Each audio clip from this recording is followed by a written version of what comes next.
અજરામર ટ્રસ્ટનું 27મા વર્ષમાં પ્રવેશ ઉપલક્ષ્યમાં ઋણ સ્વીકાર અભિવાદન કાર્યક્રમ યોજાયો હતો, જેમાં અધ્યક્ષ સ્થાનેથી મહંત ત્રિકમદાસજી મહારાજે ગૌસેવા અને ગૌવંશની સેવા શુશ્રૂષા કરી તેમને બચાવવા જીવદયાની પ્રવૃત્તિ તો છે જ, પરંતુ આપણા પર્યાવરણના સમતોલન માટે પણ જરૂરી હોવાનું કહી ગૌવંશ બચશે તો જ આપણે પણ બચીશું તેમ જણાવ્યું હતું.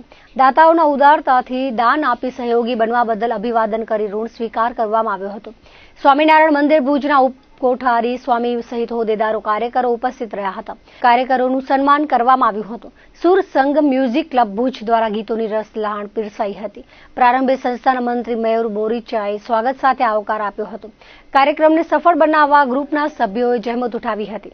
શ્રી અજરામર ટ્રસ્ટ ભુજ દ્વારા રખડતા ભટકતા ગૌવંશ માટે જે આશ્રય સ્થાન નિર્માણ થનાર છે તે અંતર્ગત જમીન અધિગ્રહણ માટે જે દાતાઓએ સહયોગ આપ્યો એ દાતાઓનું સન્માન તેમજ આ જમીનના માટે જે સરકારી કર્મચારીઓએ સહયોગ આપ્યો એ લોકોના સન્માનનો કાર્યક્રમ આજે રાખવામાં આવેલ છે.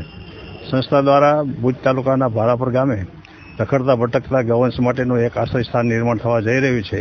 ત્યાં આગળ શહેરી વિસ્તારોમાં નધણિયાતા રખડતા ભટકતા ગૌવંશ માટે રહેવા માટેનું આશ્રય સ્થાન નિર્માણ કરવામાં આવનાર છે. સંસ્થાનું સ્થાપના 27 વર્ષ પહેલાં થઈ હતી. સંસ્થા 26 વર્ષ પૂરા કરીને 27 વર્ષમાં પ્રવેશ કરી રહી છે.